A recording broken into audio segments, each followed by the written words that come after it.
కమలం పార్టీలో చేరాలంటే కండిషన్ సప్లై అంటోంది ఆ పార్టీ. లేదు ఎలాంటి కండిషన్స్ లేకపోతేనే పార్టీలో చేరుతా ఉంటున్నారు ఆ నేతలు. మరి పార్టీ మారాలనుకున్న వారికి పెట్టిన కండిషన్ కరెక్ట్ అని కొందరు నేతలు ఒత్తాసు పలుకుతుంటే, వచ్చిన వాళ్ళను వచ్చినట్టుగా పార్టీలో చేర్చుకోకుండా ఈ రూల్స్ ఏంటబ్బా అంటున్నారట మరికొందరు నేతలు. ఇలా చేరికలపై బీజేపీలో భిన్నాభిప్రాయాలు వ్యక్తం అవుతున్నాయట.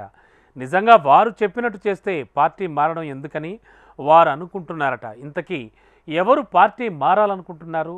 వాళ్ళకి కమలం పార్టీ పెట్టిన రూల్స్ ఏంటి? అసలు ఒకే పార్టీలో విభిన్నాభిప్రాయాలు ఎందుకు వినిపిస్తున్నాయి? Let's watch this. టీబీజేపీలో చేరికలపై భిన్నాభిప్రాయాలు వ్యక్తమవుతున్నాయా? బీఆర్ఎస్ నుంచి ఎమ్మెల్యేలు బీజేపీలోకి వస్తే రాజీనామా చేసి రావాలన్న రూల్ని కొంతమంది వ్యతిరేకిస్తున్నారా? పార్టీ రూల్ సరైందేనని కొందరంటుంటే, మరికొందరు నేతలు మాత్రం బీఆర్ఎస్ ఎమ్మెల్యేలు రాజీనామా చేయకుండా వస్తే తప్పేంటని ప్రశ్నిస్తున్నారా? ఇంతకీ చేరికల అంశంపై కమలం పార్టీలో భిన్నాభిప్రాయాలు వ్యక్తమవుతున్నాయా అంటే అవుననే సమాధానం వినిపిస్తోందట. తెలంగాణ కాషాయ పార్టీలో చేరికల అంశంపైన పార్టీ నేతల్లో విభిన్న అభిప్రాయాలు వ్యక్తమవుతున్నాయట.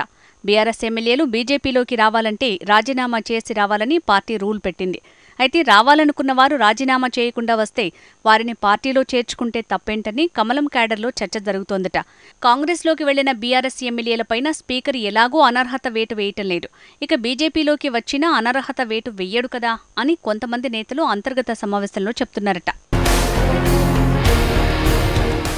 ఒకవేళ బీఆర్ఎస్ నుంచి బీజేపీలోకి వచ్చిన ఎమ్మెల్యేలను టార్గెట్ చేసి స్పీకర్ అనర్హత వేటు వేస్తే, బీఆర్ఎస్ నుంచి కాంగ్రెస్లోకి వెళ్లిన ఎమ్మెల్యేలపైన కూడా అనివార్యంగా అనర్హత వేటు వేయాల్సి వస్తుంది కదా అని పార్టీ నేతల మధ్య డిస్కషన్ జరుగుతోందట. కాంగ్రెస్ పార్టీ ఏకంగా పార్టీ ఫిరాయింపులకు వ్యతిరేకమని మేనిఫెస్టోలో పొందుపరిచి మరీ ఫిరాయింపులను ప్రోత్సహిస్తోందని, అలాంటప్పుడు పార్టీ మేనిఫెస్టోలో పెట్టుకున్న కాంగ్రెస్ ఏమీ పట్టించుకోకుండా ఫిరాయింపులను ప్రోత్సహిస్తే బీజేపీ ఎందుకు సైలెంట్గా ఉండాలని కొంతమంది నేతలు గుసగుసలాడుతున్నారట. కారు పార్టీలోని ఎమ్మెల్యేలు కొంతమంది కమలం పార్టీలోకి రావాలని తాపత్రయపడుతున్నా కండిషన్ అప్లై రాజీనామా చేయాలని బీజేపీ నేతలు ప్రకటించడంతో చేరికలు జరగటం లేదని పార్టీలో చర్చ జరుగుతున్నట్టు తెలుస్తోంది. అసలు కండిషన్ లేదు, రాజీనామా లేదు అనే నిబంధన గనక పార్టీలో ఉంటే ఇప్పటికే బీఆర్ఎస్కు సంబంధించిన ఎమ్మెల్యేలు చాలామంది బీజేపీలో చేరేవారని పార్టీలో టాక్ వినిపిస్తోందట. బీఆర్ఎస్ ఎమ్మెల్యేలు ఎక్కువగా కాంగ్రెస్లోకి వెళ్లటం కంటే బీజేపీలోకి వెళ్లటానికే ఇంట్రెస్ట్ చూపిస్తున్నారని, రాజీనామా మస్ట్ అనే కండిషన్ సడలిస్తే ఎమ్మెల్యేలు ఖచ్చితంగా చేరతారని అంటున్నారు కమలం నేతలు. ఇక బీజేపీ రాజీనామా మస్ట్ అనడంతో కొంతమంది గులాబీ పార్టీ ఎమ్మెల్యేలు కాంగ్రెస్లో అయిష్టంగానే చేరారనే టాక్ కమలం పార్టీలోనూ నడుస్తోంది. రాష్ట్రంలో ఎన్నికలు జరిగి 3 నెలలు కూడా పూర్తి కాలేదు.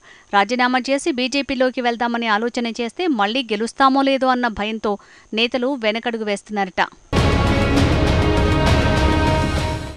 మరోవైపు రాజీనామా చేసి ఉప ఎన్నికలకు వెళ్లాలంటే తలకు మించిన భారమవుతుందని, ఎన్నికల ఖర్చు అంతగా భరించలేమని పార్టీ మారాలనుకుంటున్న బీఆర్ఎస్ ఎమ్మెల్యేలు ఆలోచిస్తున్నారట. అందుకే బీజేపీలోకి రావాలంటే రాజీనామాకు ఎమ్మెల్యేలు సిద్ధపడటం లేదని కాషాయ పార్టీ నేతల్లో చర్చ జరుగుతోంది. అందుకు ఉదాహరణగా హుజూరాబాద్ ఉప ఎన్నిక, మునుగోడు ఉప ఎన్నికలు జరిగిన సందర్భం వేరు, ఇప్పుడు వేరు అంటున్నారట. అప్పుడు ఈటెల రాజేందర్, కోమటిరెడ్డి రాజగోపాల్ రెడ్డిలు రాజీనామా చేసిన కారణాలు వేరు.